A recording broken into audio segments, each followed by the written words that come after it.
आज पक्षप्रवेश होणार आहे। कलाटे यांनी 2024 मध्ये शंकर जगताप जे सध्याचे भाजपचे आमदार आहेत त्यांच्या विरुद्ध निवडणूक लढवलेली होती। शिवसेनेचे माजी नगरसेवक आणि महापालिकेचे गटनेते म्हणून कलाटे यांची ओळख आहे। त्यामुळे शरद पवारांच्या राष्ट्रवादीचं पिंपरी चिंचवड मधलं एक बडं नाव आहे राहुल कलाटे, जे आता भाजपमध्ये प्रवेश करणार आहेत। त्यामुळे शरद पवारांच्या राष्ट्रवादीसाठी या महापालिका निवडणुकीच्या अनुषंगाने हा मोठा धक्का मानला जातोय। राहुल कलाटे आज भाजपमध्ये प्रवेश करतात। रवींद्र चव्हाण यांच्या उपस्थितीत हा पक्षप्रवेश होणार आहे।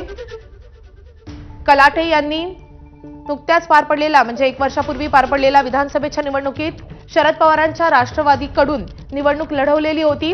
त्यांच्या समोर विरोधात होते शंकर जगताप, ज्यांचा विजय झाला आणि ते सध्या भाजपचे आमदार आहेत। या संदर्भात अधिक अपडेट देण्यासाठी आपले प्रतिनिधी अभिषेक मुठाळे आपल्या सोबत आहेत। अभिषेक, हा पक्षप्रवेश अखेर पार पडतोय। शरद पवारांच्या राष्ट्रवादीसाठी पिंपरी चिंचवडमध्ये हा किती मोठा धक्का मानला जातोय? नक्कीच स्थानिक स्वराज्य संस्थांच्या निवडणुका म्हणा किंवा मग आता होणाऱ्या महापालिका निवडणुकींच्या अनुषंगानं शरद पवार गटाला हा मोठा धक्का म्हणावा लागणार आहे। पिंपरी चिंचवडमध्ये एकूणच विधानसभेचे उमेदवार राहुल कलाटे हे आज भाजपमध्ये पक्षप्रवेश आपल्याला करताना दिसतील। रवींद्र चव्हाण यांच्या उपस्थितीमध्ये हा पक्षप्रवेश होईल। कलाटे यांनी 2024 मध्ये शंकर जगताप यांच्या विरोधात निवडणूक लढवली होती।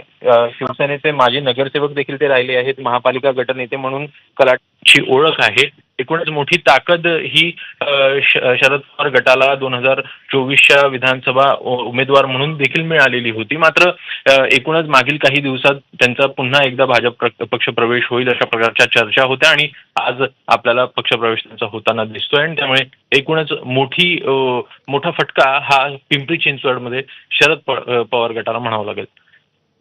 नक्कीच हा मोठा धक्का मानावा लागेल।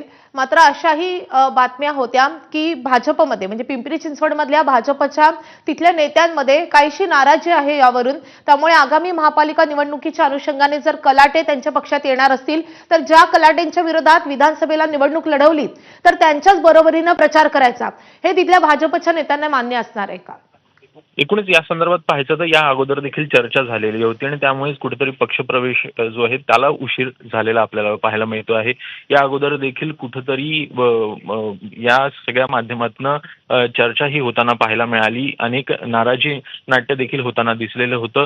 या अगोदर देखील सोलापूरमध्ये देखील आपण बघितलं की मोठ्या प्रमाणात चर्चा ज्या आहेत किंवा नाराजी जी आहे जेव्हा दिलीप माने येणार होते तेव्हा देखील आपल्याला होताना पाहायला मिळालेली होती। मात्र कुठेतरी ही नाराजी नाट्य शांत करण्याचा प्रयत्न हा भाजपच्या वरिष्ठ नेत्यांकडनं होतो आहे आणि मोठ्या प्रमाणात जे नेते येत आहेत त्यांना समाविष्ट करून घ्या अशा प्रकारची भूमिका देखील वरिष्ठ नेत्यांकडनं घेतली जाते आणि त्यामुळे कुठेतरी कार्यकर्त्यांची देखील कुचंबणा होताना दिसतं आहे। या सगळ्या अनुषंगानं जर पाहायचं तर 2029च्या दृष्टीनं भाजपकडनं ही तयारी आपल्याला होताना दिसते आहे। त्याच अनुषंगानं हे पक्षप्रवेश होत आहेत। अभिषेक, धन्यवाद या सगळ्या सविस्तर माहितीसाठी। तर महापालिका निवडणुकीच्या अनुषंगाने या सगळ्या वेगवान घडामोडींकडे आपलं लक्ष असणारच आहे। मात्र बुलेटिनमध्ये घेतो अगदी छोटासा ब्रेक। पाहत राहा एबीपी माझा।